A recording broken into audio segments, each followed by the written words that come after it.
ओवी काय गो काय झाला अशी अस्वस्थ का कोण काय बोलला का तुका? ते ऍक्च्युली मला तुम्हा सगळ्यांना काहीतरी सांगायचंय.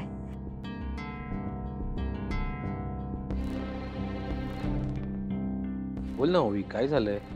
मेघना आंटी इथेच नांदिवलीतच आहेत.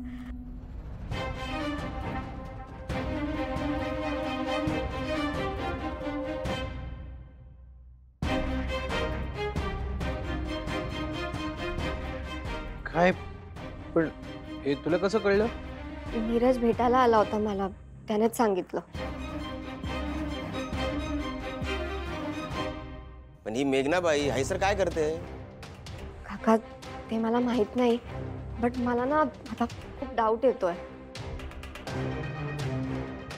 त्या दिवशी डॉक्टर कडून येताना जो बाईकवाला निशीच्या अंगावर आला, आय थिंक ते सगळं पण मेघना आंटीनेच प्लॉट केलेलं असावं. काय?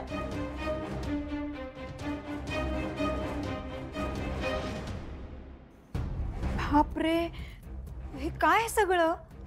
दादा बस झाला. याला खरंच असत ना तर मी आताच्या आता जातय आणि त्या मेघनाबाईंचा टाळका ठिकाणावर आणतंय. आपल्याच गावात येता आणि आपल्याच पोरीच्या जीवावर उठता, एवढी हिंमत आली कुठून त्याच्यात?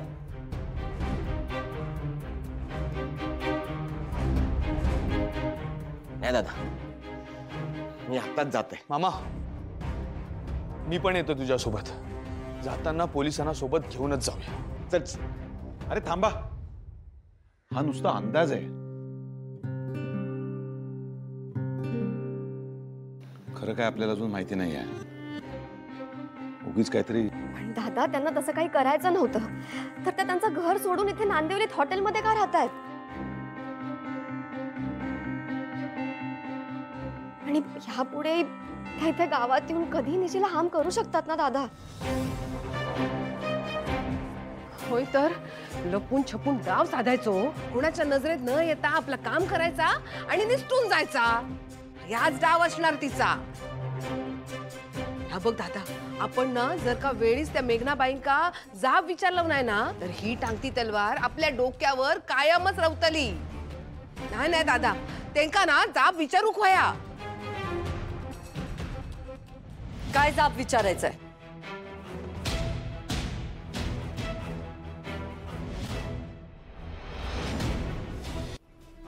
मी आहे तुमच्या सगळ्यांच्या समोर. काय विचारायचं ते विचारा.